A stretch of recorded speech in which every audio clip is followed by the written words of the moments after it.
안녕하세요. 결혼 15년 차를 보내고 있는 40대 여성입니다.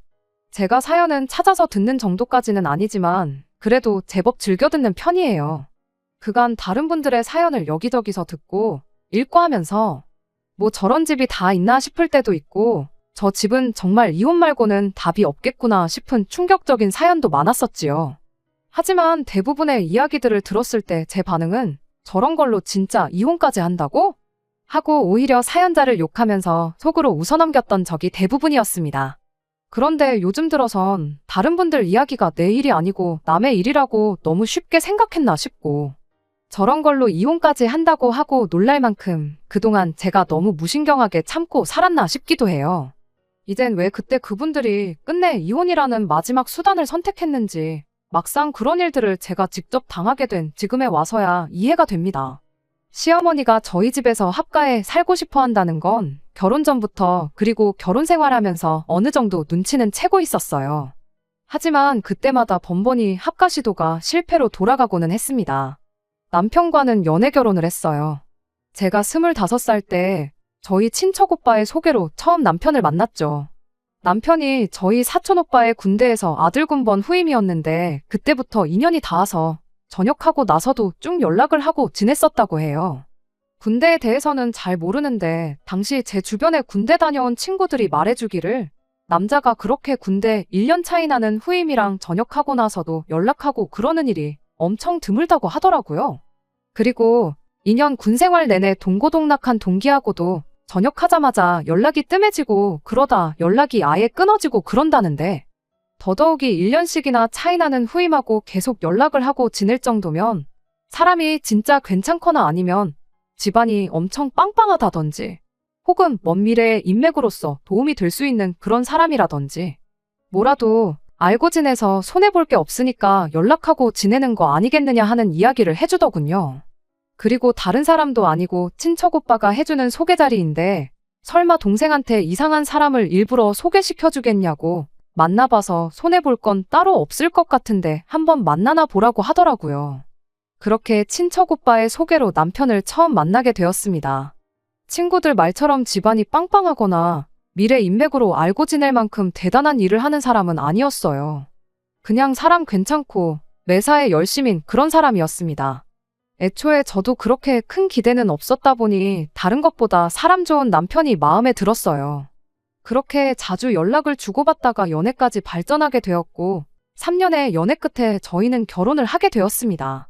결혼 준비하면서 시어머니가 합가시도 비슷한 걸 했던 적이 있었어요.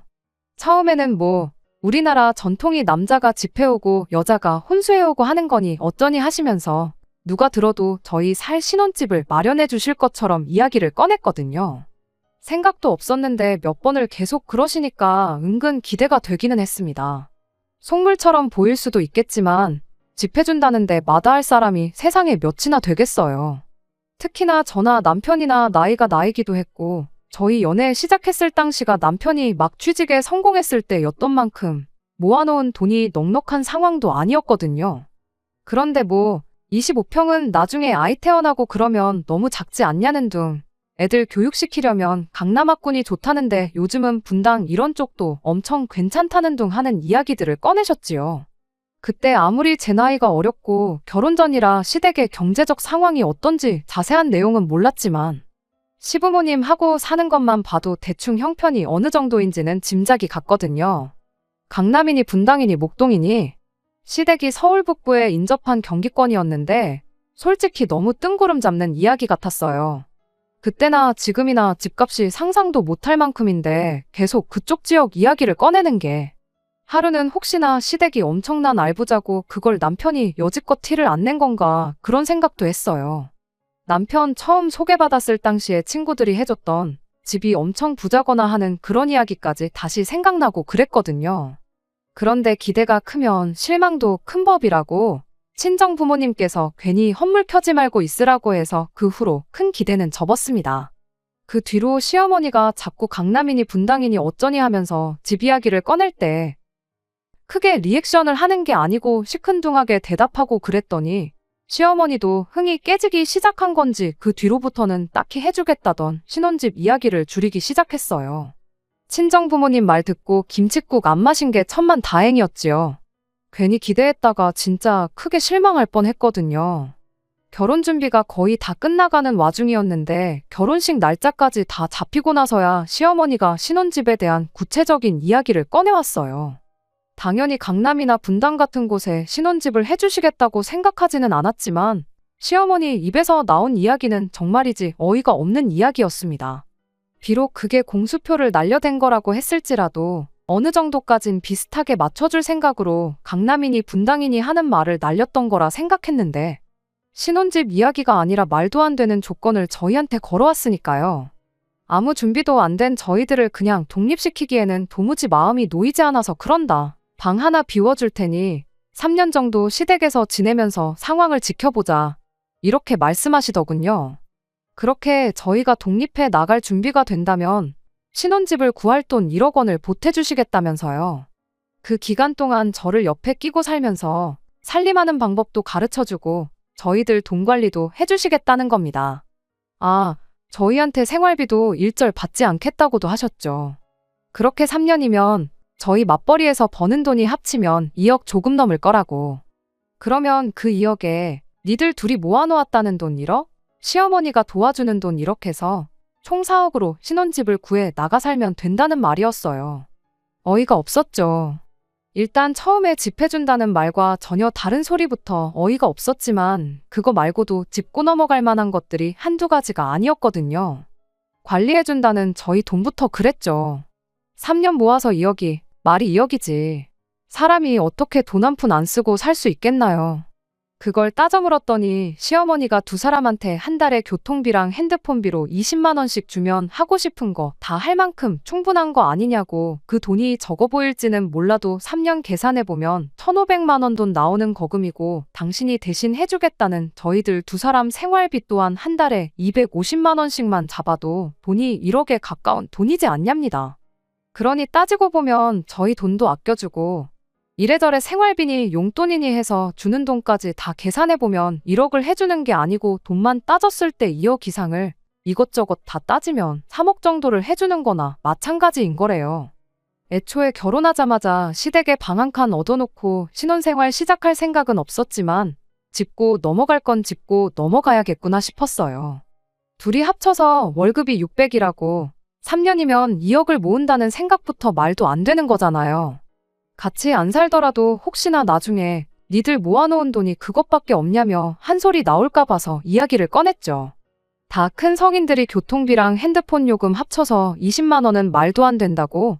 제가 대학교 다닐 때 한 달 용돈이 40만 원이었다고요. 그랬더니 시어머니가 옳았구나. 너 잘 걸렸다 하는 듯 바로 말을 꺼내더라고요. 결혼한 여자가 대학교 다니는 여자랑 같냐고. 결혼했으면 그만큼 미래를 대비하면서 살아야 하는 거 모르냐고 한마디 하는 거예요. 우리 며느리가 손이 보통 큰 게 아닌 것 같은데 그 때문이라도 한 집에 같이 살면서 제 씀씀이를 줄여주겠다는 소리를 하고 있는데 답도 안 나오더라고요. 용돈은 20만 원으로 짜게 잡으셔놓고 두 사람 생활비는 어째서 250만 원이나 크게 잡으셨냐고 물었더니 거기엔 저희 두 사람 생활비는 물론이고 당신이 저희들 데리고 살아주면서 하게 될 살림에 대한 당신 용돈도 포함된 돈이라고 하는 겁니다. 당신이 저희들 조금이나마 더 아끼고 더 많은 돈을 가지고 시댁에서 나가 독립할 수 있게 기꺼이 포기한 돈이기도 하다고요. 그러니 그런 거 따지고 머릿속으로 계산기 두들길 시간 있으면 그럴 시간에 당신한테 더 고마워하고 효도할 생각을 하라는 거예요. 어이가 없었죠. 일단은 여기서 결정할 문제는 아닌 것 같고 저희 부모님하고도 이야기를 나눠봐야 할 것 같다고 말하고 자리에서 일어났죠. 남편도 시어머니 발언이 말도 안 되는 이야기인 걸 아는지 집에 돌아가는 저에게 자기도 몰랐던 이야기라면서 시부모님하고 다시 이야기를 해보겠다고 저에게 자기가 알아서 해결할 테니 신경 쓰지도 말고 크게 걱정도 하지 말라고 한마디를 해줬어요. 당연히 저희 친정부모님은 그런 이야기가 나왔다는 것 자체만으로도 몹시 불쾌한 반응이셨어요. 요즘 같은 시대의 시작부터 시집살이를 시키는 집이 세상에 어디에 있냐고요. 이미 친정부모님께서는 시댁이 강남 분당 떠들면서 신혼집 이야기를 했던 게 어느 정도 공수표였다는 걸 눈치를 채고 계셨던 모양이었습니다. 그저 시댁에서 도와주는 대로 똑같이 맞춰서 저한테 해줄 생각이셨는데 3년 합가에 1억은 말도 안 되는 일이다 하고 그렇게 하게 두지는 않으시겠다고 하시더라고요. 그리곤 저희한테 그냥 신혼집 먼저 구해버리면 합가 이야기는 더 이상 하지 않으시지 않겠냐시며 2억을 그 자리에서 도와주시기로 했어요. 당장에 2억을 해줄 테니 사위를 대릴 사위로 머슴 부리듯 부려야겠다고 전해라. 그렇게 시어머니랑 기싸움 같은 걸 하시려고 그런 건 아니었습니다. 그냥 말도 안 되는 걸로 공수표를 날리는 시어머니가 못마땅했던 거지. 그때까지만 해도 남편은 저희 집에서 남편감으로 더할 나위 없다고 평판이 좋았거든요. 저희 사촌오빠의 강력한 지원 사격도 있었고 저도 남편과 3년이라는 긴 기간을 연애하면서 별다른 문제 없이 잘 지냈다는 점도 저희 부모님께서 높이 사셨었고요. 시어머니가 합가 이야기만 더 못 꺼낼 상황만 만들어 놓는다면 저희는 저희대로 알아서 잘 살 것이라 그렇게 믿으셨기에 그 돈을 저희한테 지원해 주셨던 거예요. 남편도 저에게 했던 말 그대로 자기 역할을 잘 수행했는지 시어머니가 그 뒤로 결혼하면 들어와 살라는 말을 꺼내는 일은 없었어요. 물론 저희 집에서 돈 2억을 해줬던 이유가 가장 크긴 했겠지만 아무튼 그 덕에 시댁 눈치 보며 지낼 일도 없겠구나 생각했고 그날 그 일로 남편도 남편 나름대로 중간 역할을 할 줄 아는 사람이구나 하는 확신을 주는 사건이기도 했지요. 저희 집에서 집을 거의 해줬던 거나 마찬가지였던 것만큼 시댁에서는 그래도 맨입으로 받아먹을 수는 없다고 생각한 건지 혼수랑 이런저런 것들을 해줬어요. 시어머니가 결혼 전부터 부르짖던 남자가 집 해오고 여자는 혼수해오고 라는 말에 정반대인 상황이었지만 그것 자체가 결혼 생활을 하는데 크게 문제될 일은 없었습니다. 하지만 이후로도 시어머니의 합가 시도는 그칠 줄을 몰랐어요. 저희 첫째 아이 태어났을 때 시어머니가 애 봐줄 사람이 필요하지 않냐며 방 한 칸 비워놓으면 당신이 저희 집에서 먹고 자고 하면서 아이를 돌봐주겠다고 하셨죠. 맞벌이하는 입장에 그게 무조건 나쁜 제안은 아니었지만 시어머니는 아이를 봐주신다기보단 합가를 노리고 그러시는 거라는 게 너무 눈에 뻔히 보였어요. 애 때문에 시아버지 혼자 집에 둘 수는 없으니 이왕에 방 한 칸 비우는 거 좀 넓은 방으로 만들어 놓으라 하시질 않나. 그걸 떠나서 당장 그렇게 시아버지까지 저희 집에서 살게 되면 시댁이 빈집이 되는 거나 마찬가지니 그 집에 전세를 줘야겠다니 집을 정리해서 어디 오피스텔 같은 투자처를 알아봐야겠다느니 그런 말까지 하셨거든요. 그때 가봐야 알 일이겠지만 돌아갈 집이 없는 상황에 시부모님을 애봐준다는 이유 하나만 가지고 집으로 모시기는 좀 그렇더라고요. 그래서 아이는 저희가 알아서 할 테니 걱정 마시라고 하고 말았습니다. 오며 가며 저희 퇴근할 때까지만 봐달라는 부탁도 일부러 하지 않았어요.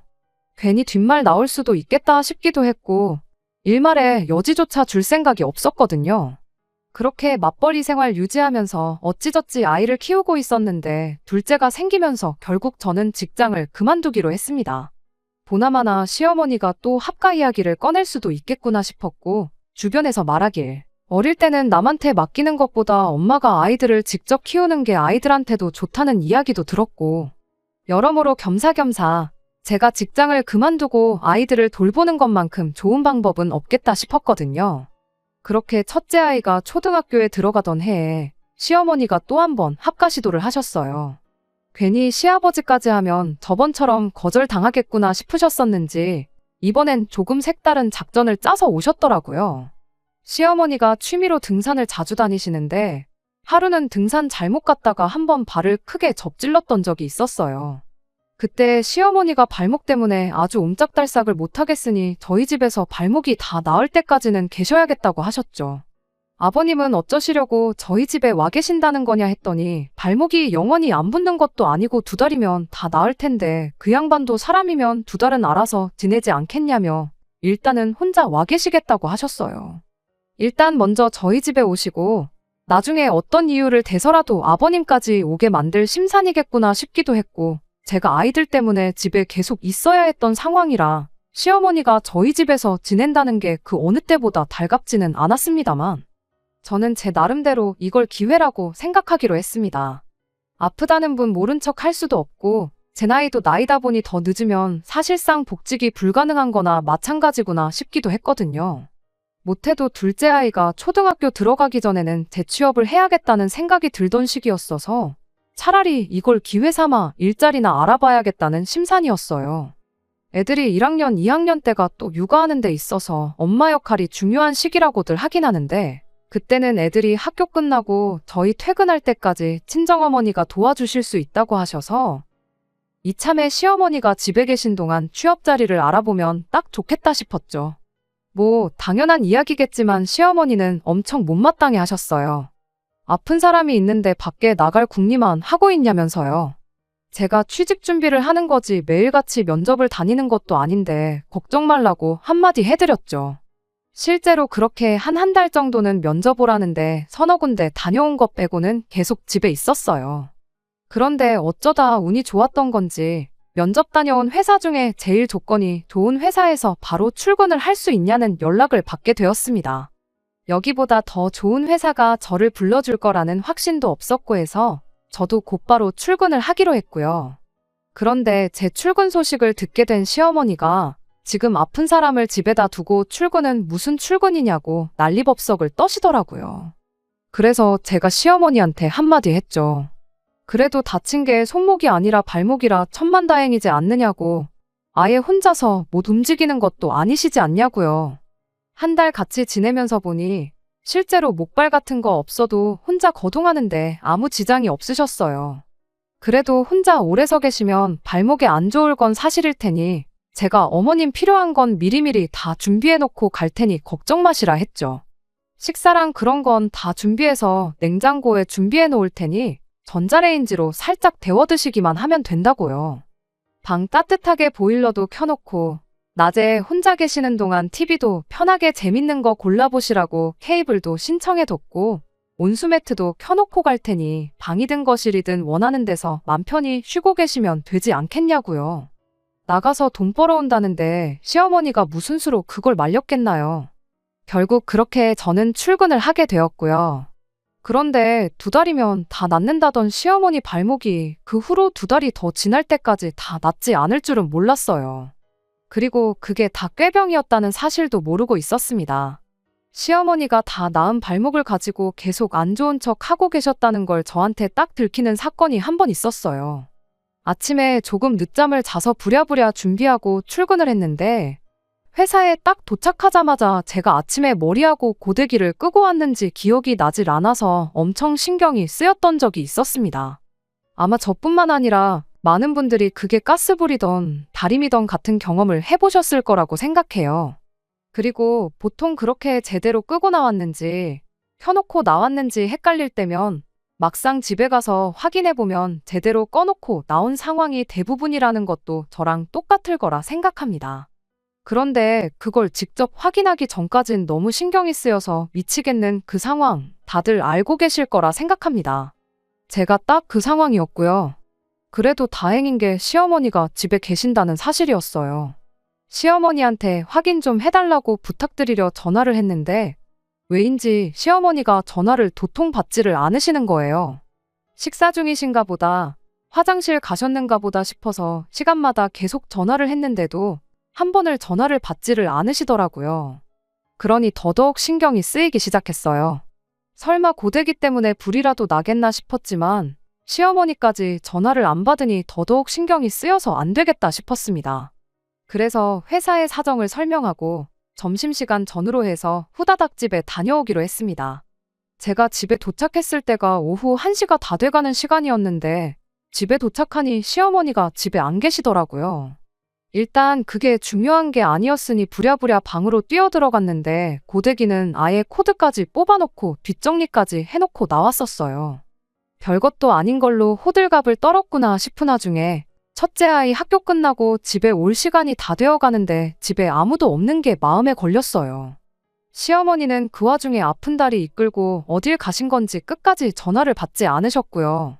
결국 회사에 연락해서 상황을 다시 설명하고 그날은 아예 오후 반차를 쓰는 걸로 하고 쉬었네요. 입사한 지 얼마 되지도 않아서 연차수가 많은 것도 아닌데 그거 쓰는 것도 아까웠고 눈치도 엄청 보였습니다. 아무튼 그렇게 몇 분 지나지 않아서 첫째 아이가 학교 마치고 집에 돌아왔어요.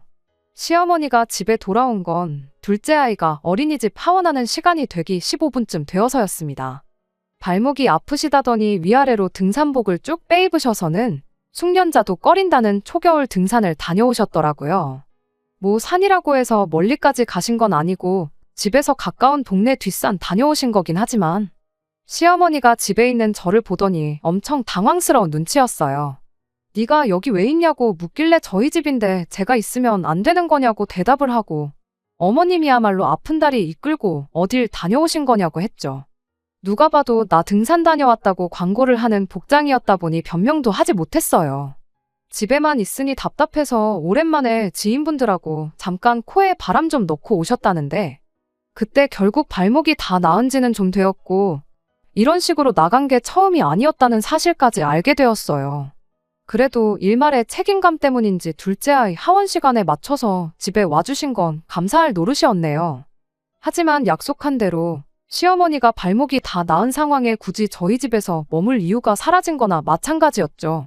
시어머니한테 며느리 몰래 밖에 나가실 만큼 심심하신데 저희 집에 계실 이유가 뭐가 있냐고 모르긴 몰라도 아버님도 혼자 지내시는 거 힘드실 거라고 아이 봐주는 것 때문에 그러시면 친정어머니가 바로 도와주실 수 있는 상황이니 걱정하실 필요 없다고 이제 그만 집에 돌아가시라고 했습니다.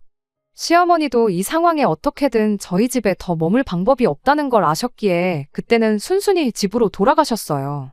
그 뒤로 친정어머니가 아이들 학교 후 저희 퇴근할 때까지 돌봐주시는 것 때문에 시어머니도 그 눈치가 보이긴 하셨는지 이런저런 방법으로 꼼수를 부리며 합가를 시도하려던 행동들을 멈추게 되었습니다. 그리고 시어머니가 서운하다는 식으로 나올 때마다 남편이 나서서 중간 역할을 자처해 상황을 해결시켜줬고요. 언제까지고 시어머니와 제 문제에 있어서 저의 편을 들어줄 것이라 믿어 의심치 않았던 남편이었어요. 제가 시어머니한테 단호하게 굴었던 것도 이유 중 하나긴 하겠지만 그런 상황에도 남편이 저를 원망 한 번 안 하고 시어머니와 저 사이에 그 어떤 불협화음이 나지 않게 중간 역할을 잘해주는 남편 덕분에 여태까지 결혼 생활을 이어올 수 있었다고 그렇게 생각하고 있었는데 올 초부터 해서 남편이 갑자기 다른 사람이 돼버린 겁니다. 정확히 언제부터인지도 확실히 알고 있어요. 그냥 언젠가 둘이 일찍 퇴근도 해서 오랜만에 남편하고 TV 켜놓고 영화 한 편을 봤었거든요. 미국 영화였는데 영화 자체만 두고 보면 굉장히 감동적인 영화였습니다. 제목이랑 내용을 말해도 되나 싶은데 그냥 간단하게 설명하자면 일 때문에 성공에만 집착하던 한 남자가 시간을 조종하는 능력을 얻게 되고 그 능력을 직장에서 승승장구하는 데만 사용을 했어요. 그러다 결국 가족들과는 멀어지게 되었고 그러다 아버지가 돌아가시게 되면서 아버지와의 마지막 나눈 대화를 회상한 뒤 시간을 조종하는 능력을 자신이 승진하는 데에만 사용했던 걸 후회하게 되었죠. 그렇게 지난 날을 후회하게 된 주인공이 다시 시간을 되돌려 그동안 가족들한테 해주지 못한 걸 해주며 결국 행복한 가족으로 거듭나는 엔딩으로 영화는 끝이 나게 되는데 저도 너무 감동적이라서 영화 보면서 몇 번을 눈물을 참았었습니다.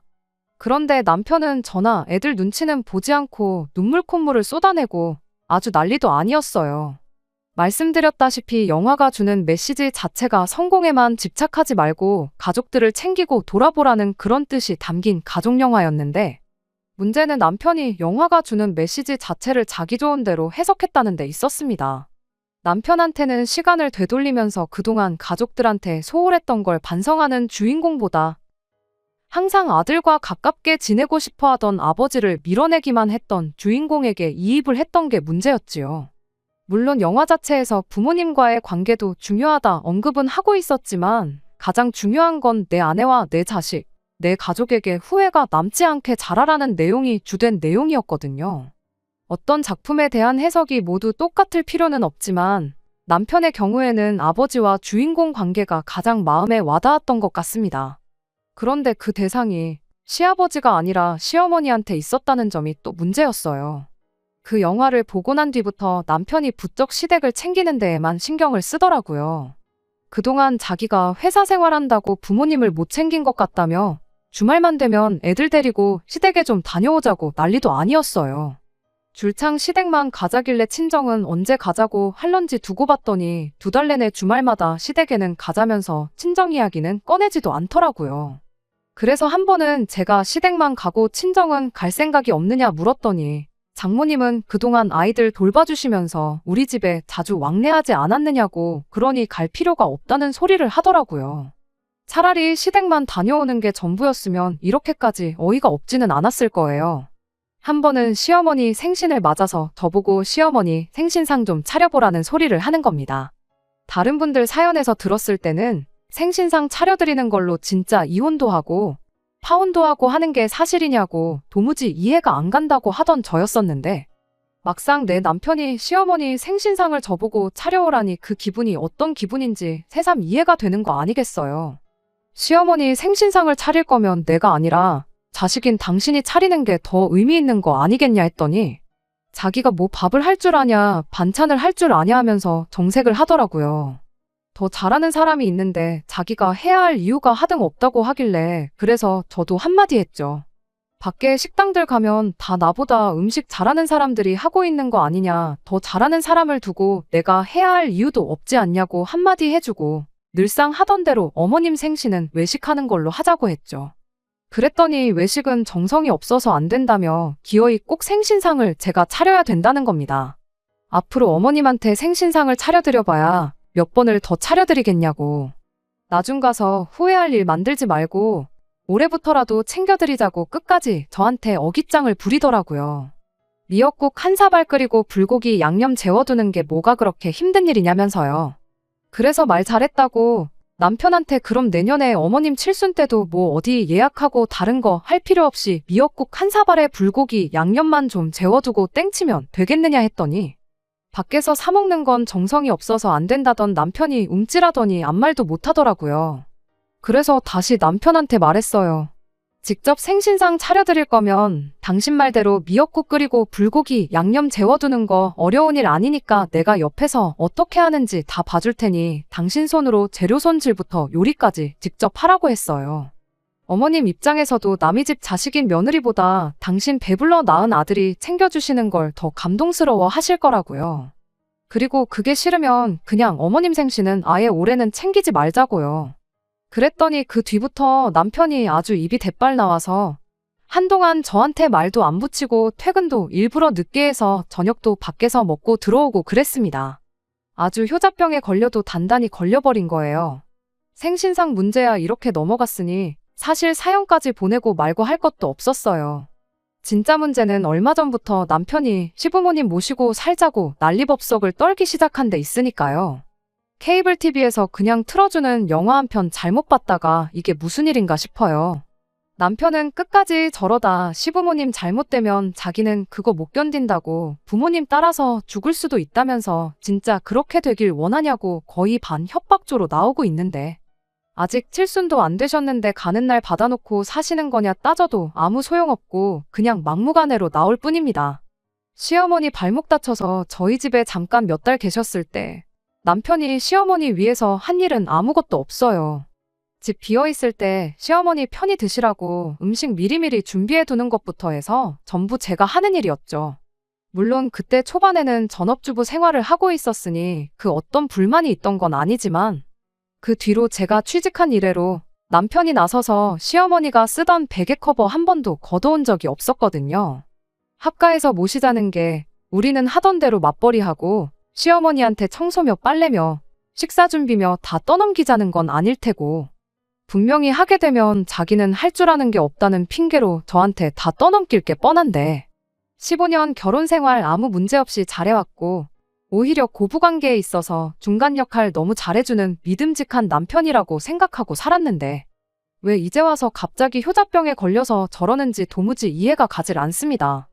진짜 영화 한 편 잘못 봤다가 이게 무슨 일인가 싶어요.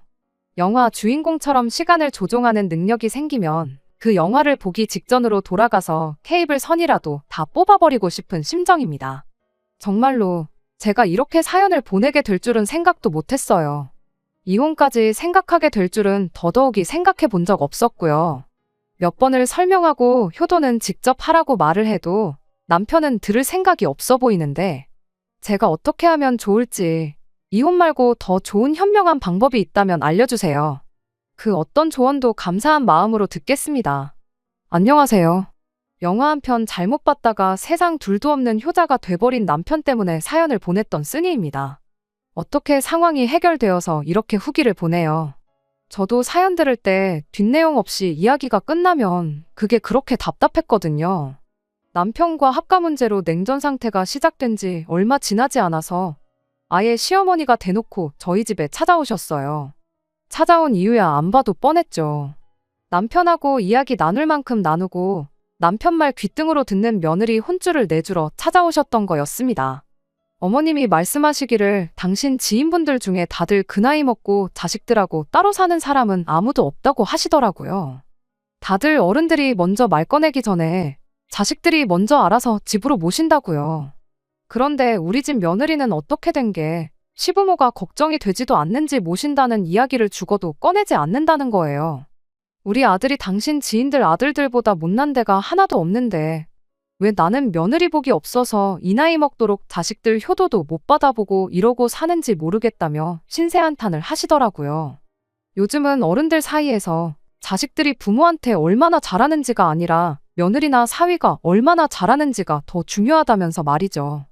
며느리가 딸처럼 얼마나 살갑게 구는지, 며느리가 시어머니 모시고 어딜 다녀왔는지, 지인들은 다들 그런 거 자랑하기 바쁜데 당신은 사람들 다 모인 자리에서 며느리 자랑할 만한 게 시어머니 알기를 아주 쥐뿔로 알고 말대꾸하는 게 세계 제일이라는 거 정도밖에 없어서 어디 사람들 만나러 가는 게 쪽팔려 죽겠다고 하시더라고요. 그래서 저도 말했죠. 그것 참 신기하다고. 시집간 제 친구들 이야기 들어보면 며느리가 시어머니한테 알아서 잘해도 시어머니가 며느리 귀찮게 해봐야 당신한테도 아들한테도 좋을 거 하나 없다시면서 명절 때도 오지 말라신다고 하신다던데 제가 아는 이야기랑 달라도 너무 다르다고요. 저 스스로 효부라고 하는 말은 아니지만 저 정도면 꼬박꼬박 안부 전화도 드리고 주기적으로 시댁 찾아뵙고 요 근래 거의 매주 말마다 시댁 찾아가는 거 가지고 남편한테 불만 있다는 이야기도 한번 꺼낸 적 없는 게 저라고 했더니 시어머니가 갑자기 폭발해서는 너는 하는 말마다 네 하고 대답하는 게 아니라 말대꾸부터 하는 그 주둥이가 문제라고 콕 집어서 이야기를 하는 거 아니겠어요? 자식이면 자식답게 부모가 먼저 말하지 않아도 알아서 효도를 할 생각을 해야 되는 거 아니냐면서요. 그래서 말 나온 김에 저도 15년 세월 결혼 생활하면서 해본 적 없는 이야기들을 꺼냈습니다. 꼭 합가해서 한 집에 같이 살아야 하는 게 효도인지는 잘 모르겠지만 효도를 해야 한다면 저는 친정 부모님한테 할 테니 시부모님 효도는 아들인 남편한테 받으시라고요. 결혼할 때 받은 것도 친정에서 받은 게 더 많았고 아이를 봐주셔도 친정어머니가 더 봐주셨으니 자식된 도리는 어머님 아버님이 아니고 친정 부모님 하는 게 더 맞는 것 같다고요. 그랬더니 시어머니가 바로 한마디 하시더군요. 내가 애 봐준다고 했을 때 싫다고 거절한 게 다른 사람이 아니라 바로 너였지 않냐면서요. 이미 10년도 더 지난 이야기 꺼내시는데 그렇게 나오신다면 저도 할 말이 많았어요. 그래서 곧장 시어머니한테 대답을 했습니다. 결혼 전에 시어머니가 처음 이야기 꺼냈던 말부터 시작했어요. 어머님이 결혼하자마자 3년, 시집살이 견뎌내면 1억을 지원해 주시겠다고 했던 거 기억하시냐고요. 그런데 친정에서 2억을 해주지 않았냐, 그럼 저희가 못해도 6년은 친정 부모님 모시고 처가살이를 했었어야 했던 건데 그때 안 했던 거 지금 한다고 생각하시면 되는 거 아니겠냐고 했죠. 그런데 제가 특별히 합가하고 싶다는 어머님 사정 감안해서 저만 혼자 친정 들어가서 친정 부모님 모시고 오겠다고 했어요. 남편이랑 애들은 어머님께 양보해 드릴 테니 원하시는 대로 합가하시라고요. 어머님이 첫째 태어났을 때 아이 돌봐주신다는 이유로 같이 살겠다고 하지 않으셨냐고 그때 거절했던 게 마음에 걸렸는데 이참에 둘째까지 같이 돌봐주시면 되니까 일석이조 아니겠냐고 했죠. 그리고 그렇게 되면 이 집은 6년간 빈집이 될 테니 어머님이 그때 저희한테 제안했던 대로 세를 놓던지 집을 정리하던지 해서 목돈 마련해서 적금을 하던 안전한 주식을 사놓던 아니면 부동산에 재투자를 하던 그 돈을 굴려서 불리는 쪽으로 알아보겠다고 했습니다. 이 모든 것들이 다 시어머니가 저한테 꺼냈던 말들이었다 보니 시어머니가 그게 잘못됐다고 딱히 반박을 못하고 가만히 계시더라고요. 그래서 곧바로 이야기 다 정리된 것 같으니 당장 오늘부터 그렇게 하겠다 말하고 저는 방에 들어가서 제 짐을 싸기 시작했습니다. 그랬더니 남편이 방에 따라 들어와서 이게 뭐 하는 짓이냐고 따지는 거예요. 지난 15년 결혼 생활하는 동안 어머니가 그렇게 우리랑 같이 살아보고 싶다고 이야기하셨는데 한 번을 못 들어주냐면서 말이죠. 그래서 제가 곧바로 남편한테 한마디 했어요. 내가 뭐 이혼하자는 것도 아니지 않냐고. 당신도 어머님 모시고 살고 싶다고 하고 어머님도 우리랑 같이 살고 싶다고 하시기에 그렇게 하겠다는 건데 뭐 문제될 게 있냐고요. 이렇게 6년 동안 떨어져 지내면서 각자 부모님 모시고 지내다가 6년 지나고 나서 친정집 시댁, 우리 집 전부 정리에다가 집 한 채 지어서 양가 부모님 다 같이 모시고 살면 당신 원하는 대로 합가도 하고 각자 부모님 서로 알아서 모시게 되고 그림이 딱 좋지 않겠냐고 했더니 아무 대꾸도 못하고 있다가 한마디 하더라고요. 그럼 애들은 친정에 같이 데리고 가면 안 되겠냐고요. 그래서 그건 안 된다고 했어요. 그나마 시댁이 애들 학교에서 더 가깝지 않냐고. 등하교 시킬 거 생각하면 시댁에 데려가는 게 맞지 않냐고요. 애들 전학시킬 생각도 없고 그리고 당신만 딸랑 시댁에 보내면 시어머니가 합가했다는 기분이 하나도 안 들지 않겠냐고. 애들이라도 있어야 집이 북적북적하니 사람 사는 맛 나는 거 아니겠냐고 한마디 해줬죠. 그리고 시간 끌지 말고 당신도 얼른 시댁 들어갈 짐이나 챙기라고 했습니다. 내 짐은 대충 챙겼으니까 당신 짐 싸는 동안 애들 짐은 내가 대신 싸주겠다고요. 남편은 그럼 애들 학교 다니기 편하게 시부모님이 우리 집에 와 계시게 하는 건 어떻냐고 제안을 하더군요. 그래서 그것도 안 될 일이라고. 우리 돈 불리려고 우리 집을 세를 놓겠다는 거고 여차하면 집도 팔아야 할 텐데 시부모님이 우리 집에 오시면 그것도 못하는 거 아니냐고. 그러면 손해가 막심하다고 안 된다고 단호하게 한마디 해줬습니다. 남편은 어떻게든 제 마음을 돌려보겠다고 주섬주섬 짐을 챙기는 둥 마는 둥 민기적거리면서 제 눈치를 보더군요. 저는 애들 짐 챙기자마자 남편한테 무슨 일 있으면 연락하라고 한마디 해놓고 그 길로 싸놓은 제 짐가방 들고 친정으로 향했죠. 사실 애들을 시댁에 보내놓는 게 사실 걱정이 많이 되긴 했습니다. 학교에서 멀어지는 만큼 친구들하고 시간도 제대로 보내지 못할 테고. 하지만 어차피 이렇게 하면 시어머니도 남편도 오래 못 버틸 거란 생각이 더 컸어요. 애들은 그때 가서 다시 집으로 데리고 오고 그때 돼선 저 혼자 집에 돌아와 애들 돌보면 되겠다는 생각이었습니다. 애초에 친정부모님도 40 중반 된 딸이 합가 문제로 부부싸움에서 친정에 6년 동안 지내는 걸 환영하실 리가 없고 길어야 한 달 정도 저러다 못 살겠다고 연락 올 게 뻔하다고 생각했거든요. 그런데 제 예상보다 훨씬 일찍 남편한테서 집으로 돌아오라는 연락이 왔습니다. 제가 그렇게 친정에 가버린 지 열흘도 안 돼서였어요. 대뜸 애들하고 집에 왔으니 저도 집에 돌아오라고 한마디 하고 말더라고요. 왜, 무슨 일 있냐고 다 아는데도 모르는 척 따져묻다가 못 이기는 척 집으로 갔더니 시댁에 싸들고 간 짐을 혼자서 낑낑거리며 풀고 있더군요. 제가 들어오자마자 애들은 할머니 집에서 살기 싫다고 제 품에 와라 감겼고요. 남편은 그런 저와 아이들 앞에서 한참을 쭈뼛대다가 2번 다시 합가 이야기는 꺼내지 않을 테니 집에 돌아와주면 안 되겠냐고 묻더군요. 이야기 들어보니 애들은 애들대로 할머니 집에서 땡깡을 부려대고 시어머니는 시어머니대로 번거롭고 불편한 게 많았던가 봐요. 두 분이 일찍 주무셔서 저녁 식사를 조금 이르게 하시는데 남편 퇴근 시간에 밥을 한 번 또 차려줘야 하는 게 그렇게 귀찮았었던 거죠. 자존심이 있어서 그냥 합가는 없던 일로 할 테니 돌아가란 말도 못하고 그렇다고 합가해서 좀 편하게 지내려고 했더니 며느리는 온데간데없고 손주들이 들어와서 애들 학교 마치는 시간에 데리러도 가야 하고 밥때보다 늦게 퇴근하는 아들 굶길 수도 없는 노릇이라 번거롭게 밥 준비는 또 2번을 해야 하고 결국엔 시어머니가 나는 모르겠다고 파업을 하셨답니다. 네 먹을 밥은 네가 알아서 차려 먹으라고 대놓고 남편한테 선언을 하셨더라고요. 남편도 그냥 돌아오기엔 저한테 면목이 없으니 어떻게든 버텨보려고 했는데 시어머니가 애들 하교시키는 것도 귀찮다고 회사에서 잠깐 나와서 애들 집에 데려다 놓던 애들한테 버스 타는 법 알려줘서 알아서 하교를 시키던 하라고 아주 배째라고 나오셨대요. 그래서 견디다 못한 남편이 시어머니한테 2번 다시 모시고 살아달란 말은 하지도 마시라 말하고 짐 싸들고 집으로 도망 나왔다는 겁니다. 그리고 그때 이 합가를 해서 혼자 손해보는 사람이 제가 될 것이란 걸 그때 깨달았대요. 사람들이 왜 나이 먹고 이혼하면 무조건 남자가 손해라고 하는지 알겠다고 미안했다며 2번 다시 대리효도 문제로 제 속 썩이는 일 없을 거라 다짐을 하더라고요. 입이 아프게 벌써 설명했던 일이고 그게 그저 형식적인 사과이긴 했겠지만 적어도 2번 다시 남편 입에서 합가 이야기는 나오는 일 없게 이야기가 잘 풀렸습니다. 그리고 지금은 다시 예전 남편의 모습으로 돌아왔어요. 영화 내용대로 시간을 되돌려 가족한테 충실한 남편이 돼주었네요.